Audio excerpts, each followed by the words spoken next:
Este é o Conexão Futura aqui na tela do seu canal Futura na TV e também na internet. Saiba tudo sobre o nosso programa acessando o site que está aí na sua tela, futura.org.br/Conexão Futura. Aqui você encontra nossos episódios mais recentes para assistir quantas vezes quiser e também os links diretos para acessar nossas páginas nas redes sociais.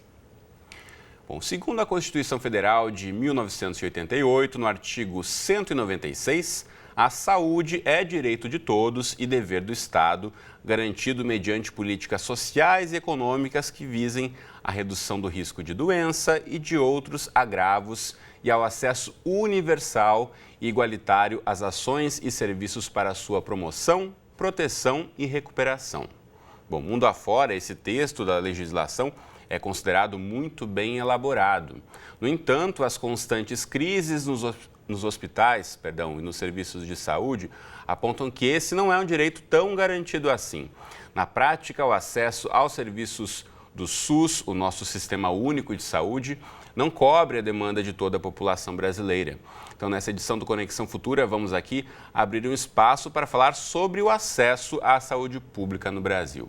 Para essa conversa, a gente recebe aqui no estúdio o Procurador da União, Luiz Cláudio Martins de Araújo, que é professor de Direito Constitucional do IBMEC Rio. Bem-vindo à Conexão. Tudo bem com você? Tudo ótimo. Beleza. Também conosco aqui no estúdio, ao meu lado, está o Felipe Monte Cardoso, que é médico e professor do Departamento de Medicina de Família e Comunidade da UFRJ. Tudo bem? Bem-vindo. Muito obrigado. Bom, e você em casa, como sempre, também é nosso convidado para acompanhar aí o nosso bate-papo ao longo dos próximos 25 minutos e refletir também sobre o seu acesso à saúde no nosso país, os seus direitos. Quero começar ouvindo o Felipe como médico, uma avaliação geral. Aí você que trabalha com medicina de família, a gente consegue aplicar o que a nossa legislação prevê na prática? Em parte sim, em parte não. Eu acho que nós estamos prestes a completar 30 anos, né, da formalização do direito à saúde. E, evidentemente, que a gente vê na imprensa e principalmente ouve de queixo da população, a gente percebe que no nosso dia a dia de trabalho que existem muitas restrições, muitos bloqueios ao acesso ao direito à assistência de saúde, não só a ter condições saudáveis de vida, que são, digamos, dois componentes do direito à saúde. E, por outro lado, nós, assim, que construímos o dia a dia da saúde, percebemos que, graças ao esforço dos trabalhadores, etc., nós conseguimos minimamente garantir alguns direitos. Então, minha resposta vai nesse sentido, né? Temos, digamos, uma dualidade. Temos e não temos ao mesmo tempo. Então, em 30 anos, né, como bem lembrou aqui, ou quase 30 anos, na verdade, como bem lembrou o Felipe, a gente aí tem metade ou metade. Então, 30 anos não seria um tempo já suficiente para implementar uma legislação, procurador? Bem, na verdade, é até um pouco mais de tempo, né? A Constituição faz 28 anos agora esse ano, mas se a gente for pensar em direito à saúde... Bem mais atrás da nossa legislação. Bem mais atrás, exatamente. Então, se a gente for pensar num gênero mais amplo, que seja direitos sociais, né? Que o direito de saúde ele se enquadra num gênero que são direitos sociais, né? Que entram na concepção de direitos fundamentais. Então, quando a gente pensa historicamente falando e juridicamente falando, a gente vai nos direitos fundamentais lá no século XVII, século XVIII, revoluções liberais, né, francesa, americana, inglesa, e que criam os direitos fundamentais de primeira dimensão, que a gente fala. Liberdade de vir, liberdade de expressão, propriedade. E avançando um pouquinho mais no tempo, quando a gente chega no começo do século passado, a gente vê os direitos sociais chegando em nível constitucional. Então, a gente vê na Alemanha, em Weimar, no México, também em 17. E o Brasil incorpora essa concepção de direito social em 34. Tá? Daí há uma evolução constante nas constituições brasileiras, na legislação brasileira, tratando o direito social fundamental, a saúde, por exemplo, né? E até chegar hoje nesse modelo que a gente tem na Constituição. O problema, eu acho que acho interessante a gente debater aqui, no campo jurídico pelo menos, é a questão do orçamento, que é o grande ponto central da saúde. Por quê? Quando a gente pensa em direitos fundamentais de primeira dimensão, né, como eu falei, o IV, propriedade, a liberdade de expressão, Eles demandam o que do Estado? Um não fazer, né? Uma abstenção. O Estado não pode violar o seu direito de vir a priori, salvo condições excepcionais. O Estado não deve violar a sua liberdade de expressão e assim por diante. Quando nós pensamos em direitos fundamentais sociais, que já é a segunda dimensão, nós pensamos um Estado atuando positivamente. O Estado presta, né? São as políticas públicas. Isso demanda orçamento. Então, a gente tem uma dualidade nessa questão, que é a questão orçamentária de um lado, a questão da fundamentalidade do direito de outro. E como você vai conseguir ser implementado esses direitos. Eu acho que, em linhas gerais, seria essa a ideia. Muito bem. Bom, nós convidamos o Ministério da Saúde para participar da nossa conversa. O Ministério não enviou um representante, mas emitiu uma nota que eu leio para vocês agora, em parte. Então, o Sistema Único de Saúde, segundo o Ministério, foi criado para atender de forma universal toda a população brasileira, ou seja, os mais de 200 milhões de habitantes. O sistema abrange desde a vacinação a procedimentos mais complexos, como o transplante de órgãos. Por ano são realizados cerca de 4 bilhões de procedimentos ambulatoriais, mais de 1 bilhão de consultas médicas e mais de 10 milhões de internações. Em 2014, o Ministério da Saúde, estados e municípios juntos aplicaram 216 bilhões de reais. Naquele ano, em 2014, a participação da União no financiamento da saúde pública representou 42%, os municípios financiaram 31% e os estados 26%. Os dados referentes a 2015 ainda estão sendo consolidados. Então, essas as informações contidas na nota enviada pelo Ministério da Saúde à produção do Conexão Futura. Bom, falando aqui em questão de orçamento, Felipe, a gente viu recentemente aqui no Rio de Janeiro o Estado, com o governador Luiz Fernando Pezão, decretando situação de emergência por conta da crise, da falta de dinheiro, principalmente, para a compra de equipamentos e para o pagamento de salários. A gente sabe que os profissionais estão lá querendo atender a população, muitas vezes não tem essa infraestrutura. Então, a questão dos repasses, muitas vezes, e um Estado aí com a economia, uma das principais do país, como é o Rio de Janeiro, sem essa verba, de que forma isso acaba prejudicando lá na ponta, como o caso de quem está tentando prestar um atendimento à população. Eu queria só pegar um pouco antes sobre os dados que o Ministério mostrou. Nós temos um problema grave no Brasil. O Brasil investe, em termos percentuais do seu PIB, aproximadamente 8,3% em saúde. Só que, se a gente for ver o quanto que é gasto público, é menos da metade disso, né? Países que têm um sistema de saúde semelhante ao nosso, os países da Europa, Canadá, Austrália, enfim, eles investem em torno disso, né, em torno de 8% com saúde pública, em gastos públicos em saúde. Então a gente já começa a ver que o sistema público está subfinanciado.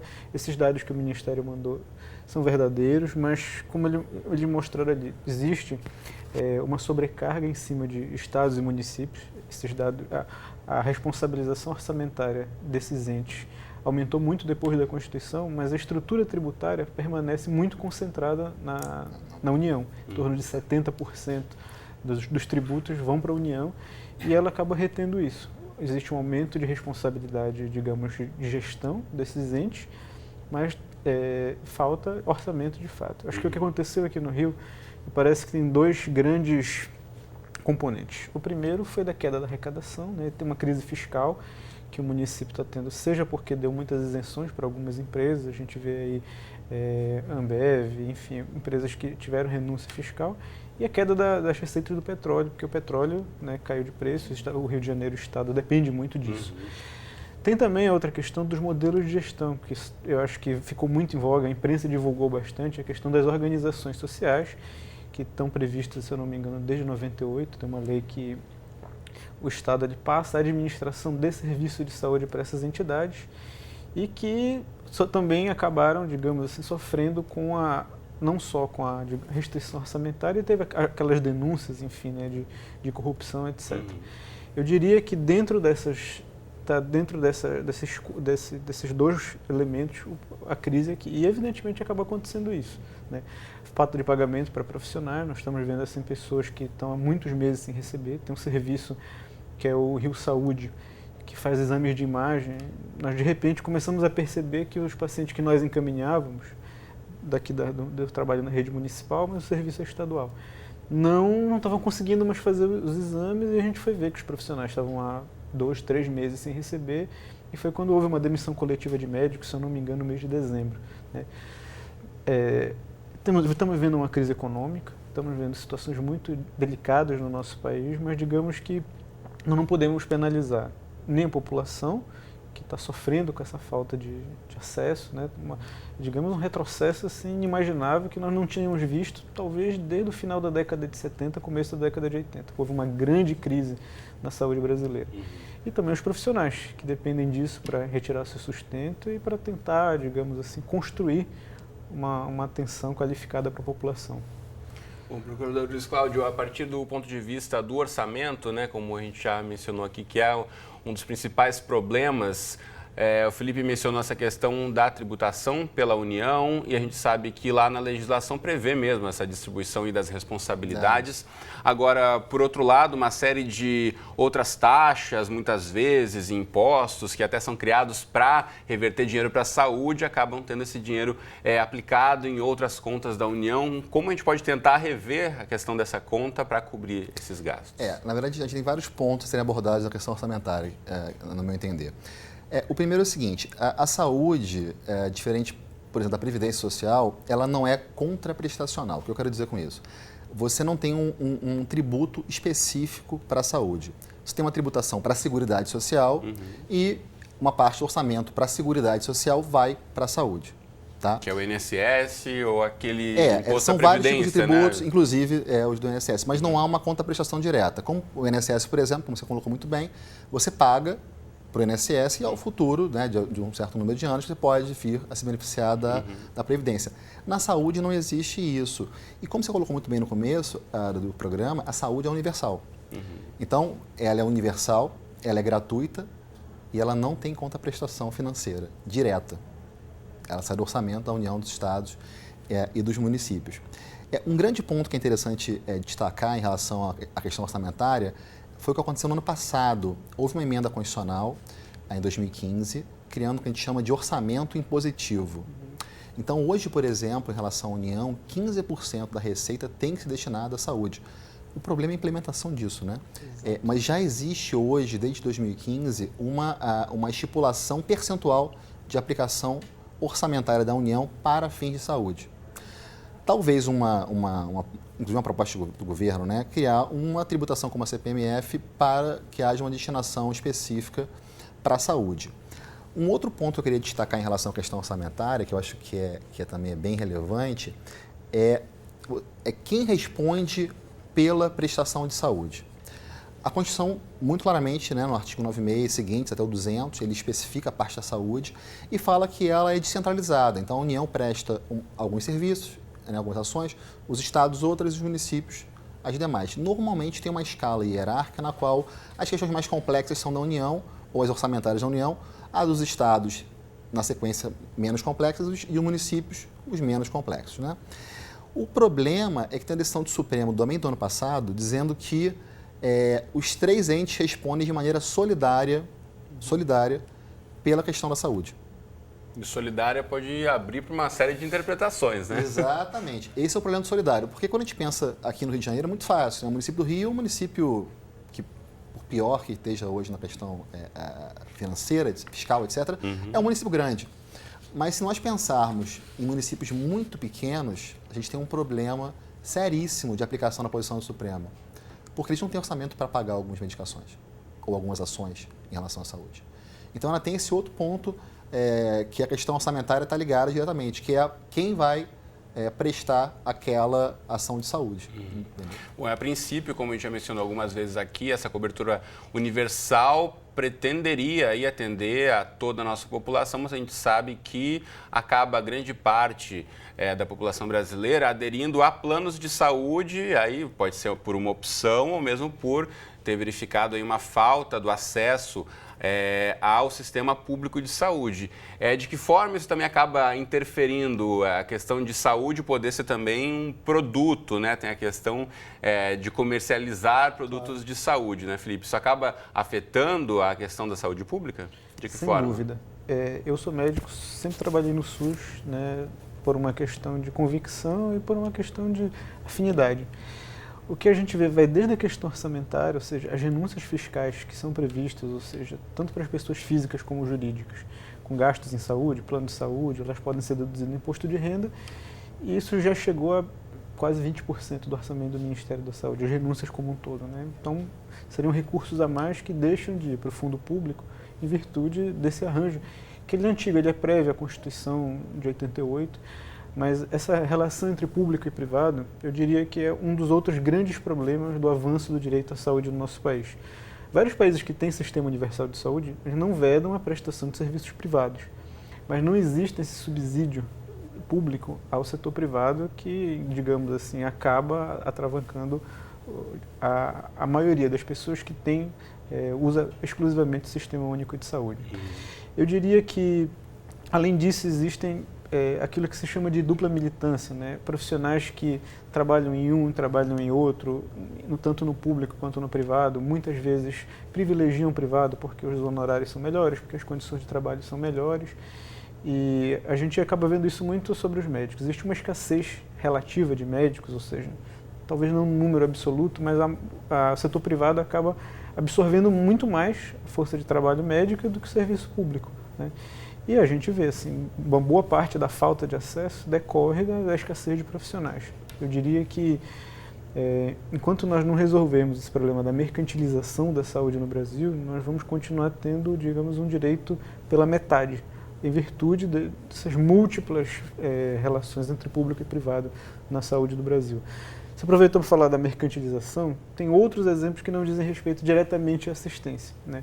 Estamos vivendo agora no Brasil a explosão dos casos de sífilis congênita, ou seja, daquela sífilis que é adquirida durante a gravidez e que passa para o feto e a criança nasce com maiores ou menores sequelas. Existe uma medicação, que é a penicilina benzatina, que ela trata com facilidade os casos de sífilis durante a gravidez. É uma doença de tratamento muito fácil. Muito simples. Assim, tem décadas que já se conhece, mas que está tendo falta sistemática dessa medicação porque a indústria não é lucrativo para a indústria produzir. Então, vários estados já abriram licitações, pregões, e não apareceu nenhum candidato, nenhuma indústria candidata a fabricar, né? E enquanto nós poderíamos discutir que o parque público industrial, através de parcerias ou não, pudesse produzir medicamentos de primeira necessidade, como esse caso, vamos lembrar que a sífilis congênita, ela é uma das causas de microcefalia, está tanto em voga esse debate. Está falando muito por conta de Zika, agora é um problema que pode ser mais grave ainda, que já tem uma prevenção e isso não está sendo levado adiante. Exato. Então, para você ver como essa questão do público e privado, ou seja, não existe o direito, muitas vezes ele não se sobrepõe o direito à saúde, ao interesse da coletividade, aos interesses mercantis. Eu acho que isso é um problema muito sério que nós precisamos, digamos, combater aqui no nosso país.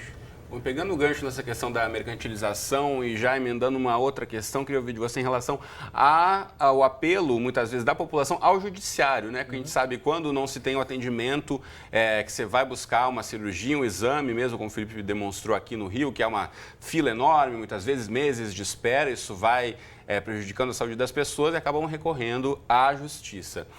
De que forma, então, o judiciário acaba suprindo aí essa falta da aplicação do direito na prática? Deixa eu trabalhar 2 pontos. Eu queria só voltar ao ponto que ele colocou de você mercantilizar muito a questão da saúde.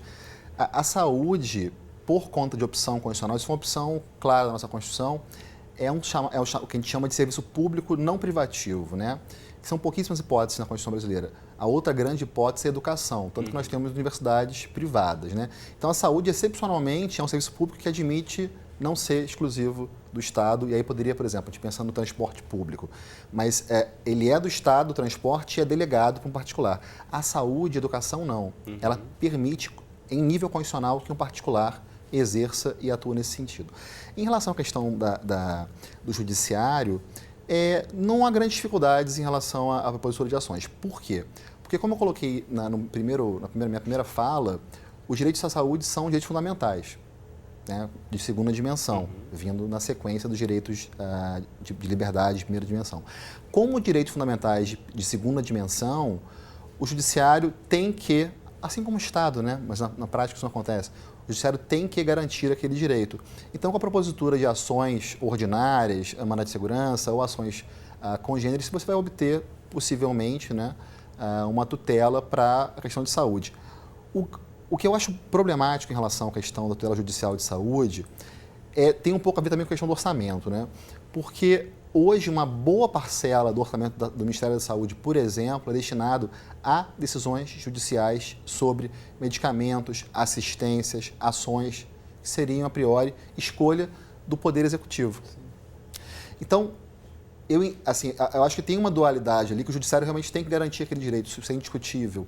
Mas pensando sobre a ótica de uma gestão mais ampla da saúde, você dá tanta opção ao Judiciário para tutela de questões de saúde, por ações de qualquer feita, gera um problema maior no orçamento e na gestão da saúde pelo Poder Executivo.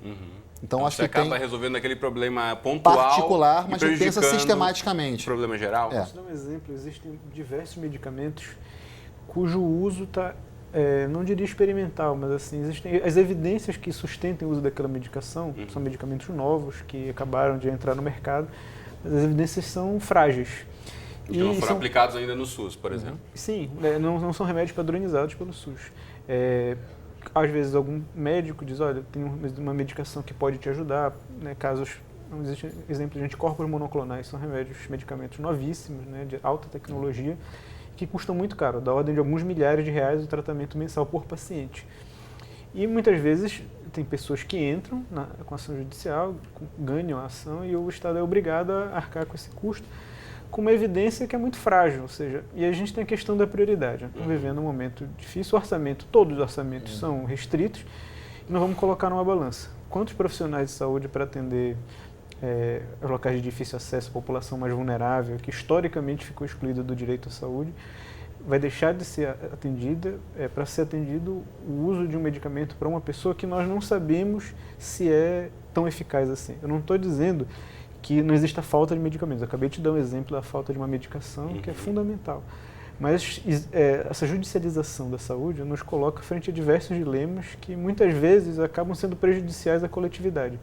Eu acho um ponto importante. Existem muitos atores que estão discutindo isso na saúde.